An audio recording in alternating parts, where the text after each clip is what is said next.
Hello everybody. I buy portable SSD 1 terabyte from Aliexpress, but he stopped work. My advice is never buy from Aliexpress.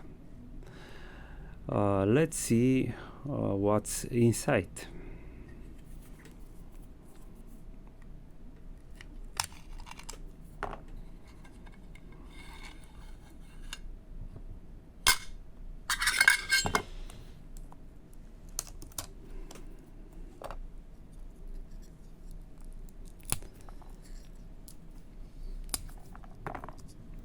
It's not SSD, this is